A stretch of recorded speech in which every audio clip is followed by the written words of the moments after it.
जय श्री कृष्णा सभी को। मैं Balbir Agarwal Taurus education institute में आपका हार्दिक स्वागत करता हूं, अभिनंदन करता हूं।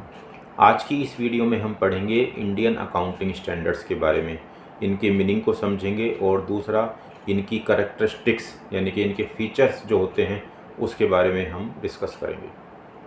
तो इसी टॉपिक से रिलेटेड वीडियो के एंड में मैं आपको कुछ इंपॉर्टेंट एमसीक्यूज भी दूंगा।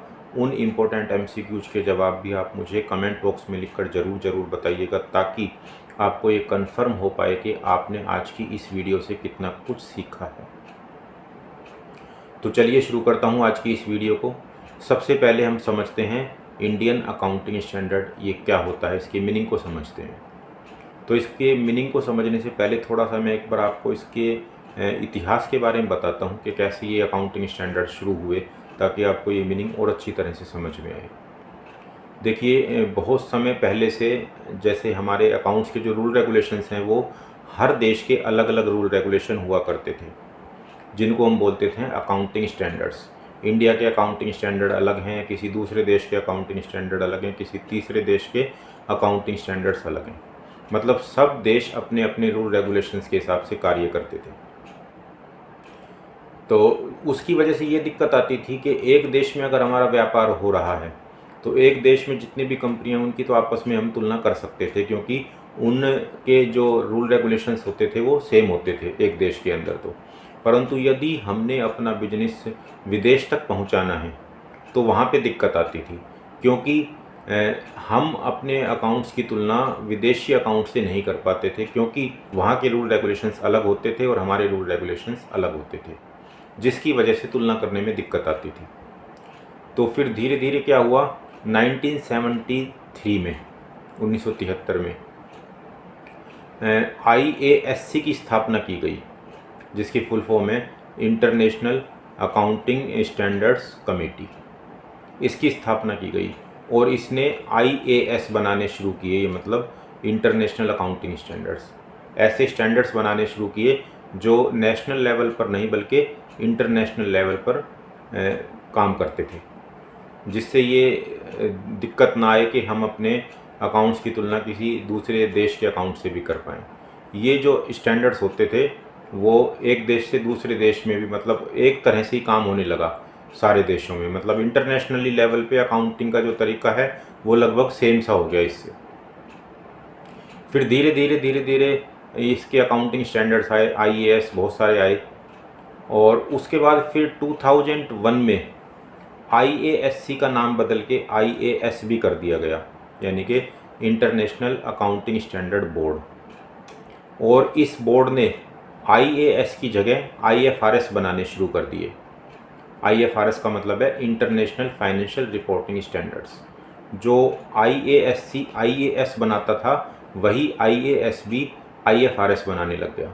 कुल मिला के हम यूँ कह सकते हैं, मान लीजिए पहले किसी स्कूल का नाम था सरस्वती विद्या निकेतन, अब उस स्कूल का नाम चेंज करके इंटरनेशनल सरस्वती विद्या निकेतन कर दिया गया। तो इसी तरह से पहले IASC जो बनाता था वो IAS बनाया करता था, फिर उसके बाद चेंज हुआ 2001 में, IASB बनाने लगा IFRS। तो इस तरह से जो हमारे अकाउंटिंग स्टैंडर्ड एक देश के हुआ करते थे वो इंटरनेशनल लेवल पर लगभग सेम होने लग गए। और जो INDAS है मतलब इंडियन अकाउंटिंग स्टैंडर्ड्स, ये क्या हुआ कि हमारे देश में जैसे IFRS है तो IFRS में जो थोड़ा बहुत मॉडिफिकेशन कर दिया गया अपने देश के अकॉर्डिंग, क्योंकि हर देश की कानून व्यवस्था थोड़ी अलग होती है। तो अपनी कानून व्यवस्था के अकॉर्डिंग हमने IFRS में जो थोड़ा सा मॉडिफाइड कर लिया, मॉडिफिकेशन कर लिया, चेंज कर लिया, वो हमारा बन गया INDAS यानी कि इंडियन अकाउंटिंग स्टैंडर्ड्स। तो इंडियन अकाउंटिंग स्टैंडर्ड्स वो अकाउंटिंग स्टैंडर्ड्स हैं जो IFRS का मॉडिफाइड वर्जन है। अब आपको इसका मीनिंग अच्छी तरह से समझ में आ गया होगा कि IFRS का जो मॉडिफाइड वर्जन है वो इंडियन अकाउंटिंग स्टैंडर्ड्स कहलाते हैं। और ये जो होते हैं वो प्रिंसिपल बेस्ड होते हैं, मतलब ये सिद्धांतिक आधार पर बनाए जाते हैं, ये ट्रांसपेरेंट होते हैं, ये अकाउंटेबल होते हैं।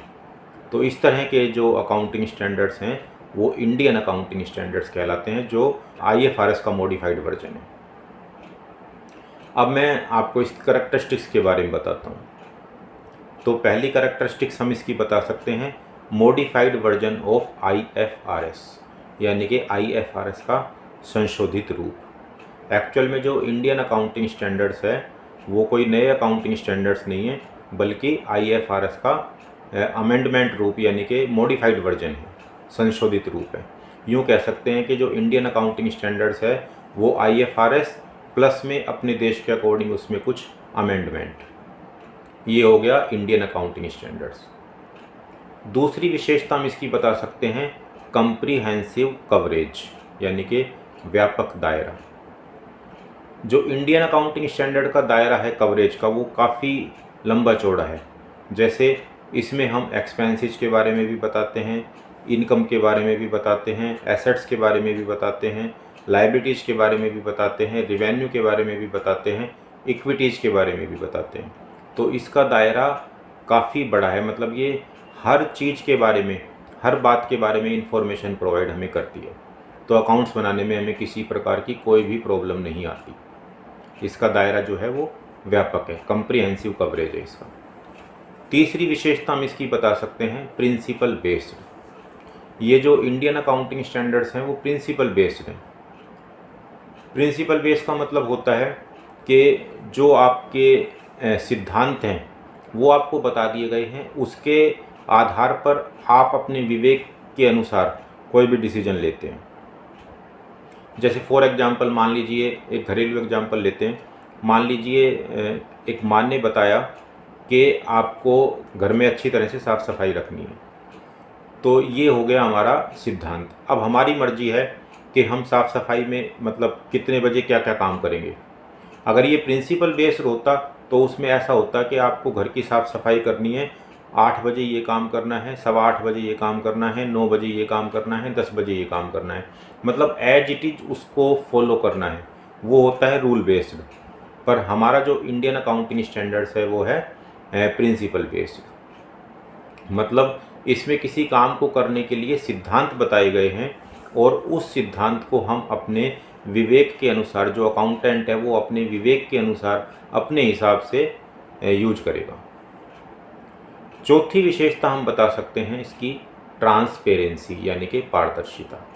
जो इंडियन अकाउंटिंग स्टैंडर्ड्स हैं वो पारदर्शी है, मतलब वो हर इन्फॉर्मेशन को बताते हैं, कोई भी ऐसी इन्फॉर्मेशन को छुपाते नहीं हैं जो मतलब बतानी ज़रूरी है, वो सारी इन्फॉर्मेशन बताई जाती है, मतलब किसी भी तरह की इन्फॉर्मेशन को नहीं छुपाया जाता।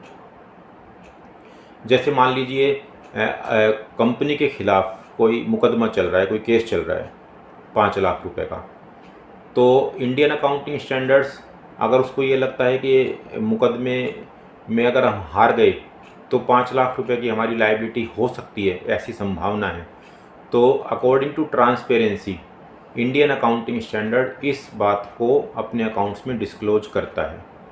और इसको डिस्क्लोज करने से जो इन्वेस्टर्स होते हैं उनके सामने हमारे बिजनेस की ट्रू एंड फेयर पोजीशन आती है, उनके सामने हमारे बिजनेस की पूरी रियल पोजीशन का पता लगता है, जिसके हिसाब से वो अपना डिसीजन जैसा भी चाहें वो अपना डिसीजन ले सकते हैं। पांचवी विशेषता हम बता सकते हैं इंडियन अकाउंटिंग स्टैंडर्ड की, अकाउंटेबिलिटी, जवाबदेही। ये जवाबदेही निर्धारित करता है, मतलब कोई भी काम किसी ने किया तो वो उसका जवाब भी देगा। अगर मान लो जैसा भी डिसीजन उसने लिया, डिसीजन लेने के बाद मान लीजिए किसी तरह की कोई प्रॉब्लम आई तो उसका जवाब भी वही संबंधित व्यक्ति देता है। तो ये अकाउंटेबिलिटी भी निर्धारित करता है।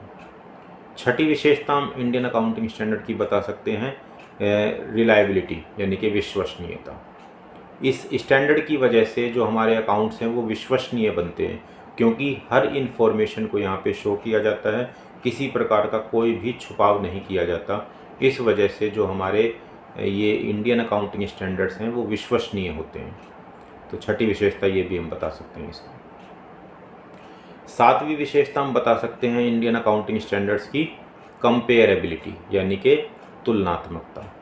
तुलनात्मकता का मतलब है कि एक कंपनी के अकाउंट्स की तुलना हम किसी दूसरी कंपनी से कर सकें, या फिर एक कंपनी के अकाउंट्स की तुलना हम अपनी ही कंपनी के पास्ट ईयर्स के जो हमारे अकाउंट्स हैं उनसे हम कर सकें। तो जो अकाउंटिंग स्टैंडर्ड्स होते हैं हमारे, उसकी वजह से हमारे सेम रूल रेगुलेशंस होते हैं, सेम प्रिंसिपल्स होते हैं, जिसकी वजह से हम आपस में एक कंपनी के अकाउंट्स की तुलना दूसरी कंपनी से कर सकते हैं, या फिर अपनी कंपनी के अकाउंट्स की तुलना अपने पास्ट ईयर के अकाउंट से भी कर सकते हैं। तो मुझे आशा है कि मैंने आपको जो IND-AS यानी कि इंडियन अकाउंटिंग स्टैंडर्ड का जो मीनिंग समझाया और जो विशेषताएं समझाई वो अच्छी तरह से समझ में आ गई होंगी। फिर भी आपको यदि किसी तरह का कोई भी डाउट रहता है तो उस डाउट को आप मुझसे कमेंट सेक्शन में पूछ सकते हैं या कॉल करके पूछ सकते हैं। अगर आप मुझे कॉल करना चाहें तो कॉल करने के लिए मेरा नंबर है 9416949631। आप इस नंबर पर मुझे कॉल कर सकते हैं। और वीडियो के शुरू में मैंने आपको बताया था कि इस टॉपिक से रिलेटेड वीडियो के एंड में मैं आपको कुछ इंपॉर्टेंट MCQs दूंगा, तो वो इंपॉर्टेंट MCQs ये रहे आपके सामने।